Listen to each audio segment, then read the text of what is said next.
we go. Now we jeez. 7! Time to put on your professional There he is. Chick McGee voice. We're joined by NFL great Joe Theismann. Hey, Joe. Good morning, sir. Good morning, guys. How's everybody today? Great seeing you. Thanks for joining us. Oh, you can just tell an adult has entered the room. Yeah. Okay. All right. Are you at your home, Joe? I am. Okay, because I've always, whenever we do these things, it's always interesting what's in the background. And I can see there's a beautiful cabinet behind you, and then there's a painting. Are you conscious about that when you hook up to do your various interviews? Do you want to go got to make sure? Oh yeah, and my wife is more conscious.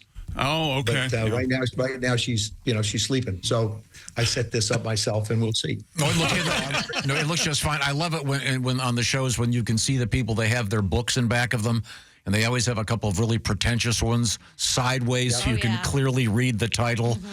Mm-hmm. They're the authors. Yeah. Well, speaking of authors, Joe Theismann is also an author. You can get mine called "How to Be a Champion Every Day." And there it is. I don't have it set up behind me, but you can sure go on online and get it. I was just about to give that exact plug, sure can. Joe. So before we get to the NFL, Joe, you might have heard about Notre Dame being in the news. Yeah, you might have heard something about it. Yeah. Big game coming up. Your thoughts? Looking forward to it. The battle for Indiana begins. And it's not a game that I think Notre Dame can take lightly. I think Notre Dame, I think they learned their lesson. Matter of fact, I'm sure they learned their lesson, and I know us as fans have learned our lesson. After we opened the season at A&M and beat them, Northern Illinois came in and we lost. And I think that is going to be something that Marcus will remind everybody, is that you can't take anybody lightly. Especially, you're talking about the top 12 teams as they've been selected in the country, and you can't just take anybody. I mean, Tennessee and Ohio State are going at it. You can't just sit there and say, okay, we've got our record, they've got their record, and we're a better program. You're going to have to go out and prove it. And I think it's going to be a really tough game. It's going to be very cold at night. Both of these teams are used to playing in cold weather. It's going to be 8:00 in the evening in South Bend, Indiana. I am going to bundle up very warm. I'm going to the game, and I'm excited as all get out. Oh, that's exciting. That's got to be exciting, coming to the game. That's great. Yeah. Totally off topic, sort of. Your thoughts on the movie Rudy? It looked warm. It looked really warm in the movie. No, it's I love them. It is truly a classic. I mean, it's the story of excitement, perseverance. I know Rudy. I've known him for years. I see him quite often out in South Bend. We do some stuff at the bookstore out there. And absolutely, it's a great story of Notre Dame. I mean, there's been so many wonderful movies that have been made about the university.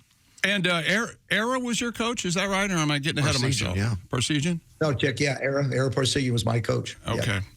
And that's when freshmen weren't eligible. Right. We played one freshman football game, and then we just had, 3 sophomore, junior, senior year, and we didn't have the extra years. It was 4 years of college, and it was very simple. And now we've got guys playing 7 years of college, which is, if you can do it, I guess it's a pretty good gig. Yeah. Were you aware when you were in high school, you obviously had a lot of options as a good athlete. Were you aware of the importance of Notre Dame as a national brand? No. Matter of fact, I signed at North Carolina State University because my head football coach at South River High School had played behind Roman Gabriel, the great Rams quarterback. I thought, hey, that's a good reason to go to North Carolina State. And so I went down, visited, liked the campus a lot, made the decision. I visited 5 schools: University of North Carolina, Wake Forest, Notre Dame, and NC State. And so I wound up signing NC State.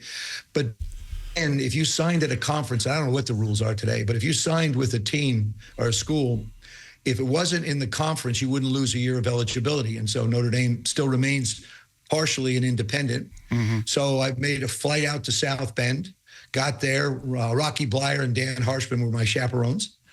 And went to the Rock, played some basketball. And at that time, they didn't recruit specific positions necessarily. They brought in a bunch of guys. I was one of 13 quarterbacks. Oh, my. And I was a skinny little kid. And so we played basketball and went back home. My dad says, what do you think? I said, I got to go to Notre Dame. He says, why? I said, Dad, it just feels right.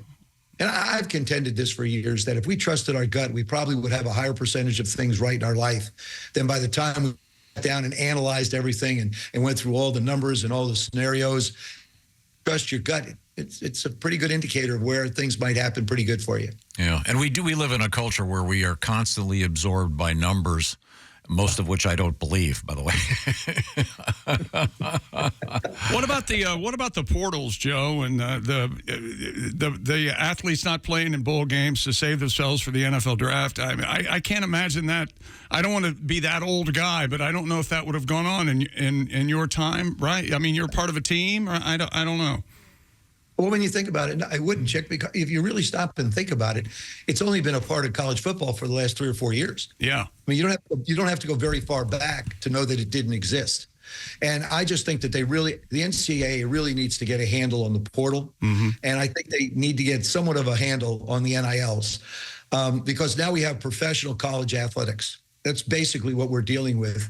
And the economics, hey, listen, I don't be getting anything they can get, but I think there have to be some parameters, because what's going to happen is now you have universities paying athletes, so you're just going to outbid people, and this is what you see. And what's getting lost from a football standpoint or an athletic standpoint is the athletes that continue to transfer school to school, whatever it might be, for economic purposes. You never get a foundation to learn how to do what you want to do. It's like as quarterbacks, you keep moving around. You never get a foundation and operate in a system. You basically rely on your athletic ability.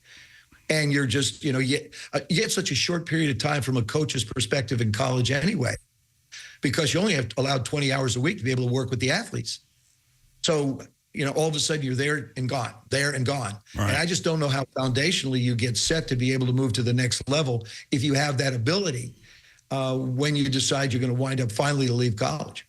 The two things I said when Joe played for Washington, I said, "Damn it, Joe!" And then I said, "Get the ball downfield, Joe," which I was doing this past Sunday. Jaden wouldn't get the ball downfield, and he tried. He missed 3 times. McLaurin was open, but that's private talk between me and Joe. So. Yeah, but he's hit an awful lot. He's hit an awful this year. I mean, Jaden's played so well. He really has, yeah. He has such great composure. I get a kick out of. He's always got a smile on his face, no matter what's going on. He gets dinged really good, but he's always got a smile on his face. He seems to be talking to everybody, and he understands this offense. I think Cliff Kingsbury, the offensive coordinator, has done an outstanding job with him, giving him a chance to get himself settled into a game, and then they start to really get into their offense. The running game has given him good support. And I think, now the stretch run is up. They've got the Eagles this week, and this is going to be a great test. They know what they went through in that stretch where they lost the 3 games. Now they're getting a chance to redo again. So I'm excited about the opportunity of what we've been able to do. But, man, the Saints game was just way too close for me. Oh, it was crazy close. You're hanging on at the end to hopefully win the game, and it turned out well for us. Yeah. Hey, Joe, on a personal note, how do you stay so fit? Do you have a really strict regimen and stuff that you do to keep looking so great? You're kind. I think you got to be careful, what you eat and the amount you eat and what time of day you eat. I think is important. I usually have breakfast, light lunch, and then, not too late for dinner. When I was a kid growing up, we were finished with dinner at 5:45 because Dad had to go back to work. My dad left work at 5, home at 5:15. We ate for half an hour, and then he was back to work. Oh. So that was the routine I was on when I was a kid. I could eat a dozen eggs. I could eat a chicken. It wouldn't matter. My metabolism was running so high. Now I have to be a lot more careful, a lot more conscious of basic eat. But I try and work out 3 days a week. Yeah. Do you do a lot of weightlifting or cardio or? Both, but I am not a good stretcher. I want to stretch. I'd like to stretch. I'd like to be more flexible. For some reason, when I sit down on the floor, I got the TV on and start watching TV. me too, Joe. Hey, speaking of mistakes we made in our lives, Joe, Jonathan Taylor of the Colts, this happened again over the weekend. He dropped the ball before he crossed the goal line, and the touchdown, it was a touchback, and the Colts miss out on 7 points. Did you see that play, and what did you think of it? I thought, I don't know why. Yeah. I'm looking at this. We've seen it twice this particular weekend. We've seen it a few other times through the course of the year. Why? I mean, I'm thinking I'm going to be like Barry Sanders, find a referee, hand it to him, or run through the end zone and throw it into the stands. Yeah, there you go. You know, I mean, I'm speechless when I see like that. I think, and Jonathan's a heck of a running back. Yep. It's not like he's some young guy that wants, I'm going to play. I'm going to make a bet, though, over the last 3 games of the regular season that are left, you will not see another one. Yeah. And I just think as a coach, you know, it's not guys that haven't played a lot. It's guys that are veterans. They play a lot. They should know what's going on. And all of a sudden you have something like that. And that was a critical point of the game. I mean, he's got at the record because if they win that game, they go up 20-7. They win that game. They're still in the playoff hunt. Yep. That's Their right. chances went from like 80% to 10% or 7%. So, you know, I mean, it's always one. People will say, well, no one play determines the outcome of a game. That's a bunch of baloney. Yeah, I agree. There's turning points in games, and that was a turning point in this football game. Yeah. And I told Tom this one time, isn't it true, and I don't know if it's still the situation, if you throw a ball into the stands, the league bills you for the ball? Isn't that the way? I'm not sure what it is right now, Chip, but the way the numbers are, I mean, it's a couple $100 ball. I mean, the amount of money these guys are making, score a lot, throw a lot in the stands. Yeah, that's true. Yeah, throw a ball in the stands. Why not? Yeah. And how many? This is a stupid question. How many game balls do they have ready to go? I mean, Well, we'd have to ask Tom Brady, right, to see how many balls he and he has ready to on go. both sides. Yeah. I mean, I think that's the number. I'm not sure. They've got plenty of balls. And there's probably a Dick's Sporting Good close by. Go buy it. Did you ever, in the case of your career, they handed you a new ball and you went, something's wrong with this, and handed it back, or was it always just fine? Well, Tom, it's funny you mentioned that because now there's two different types of balls. You have a kicking ball that comes right out of a box. They get rubbed down a little bit, but it's not the same ball that you throw around or gets beat up.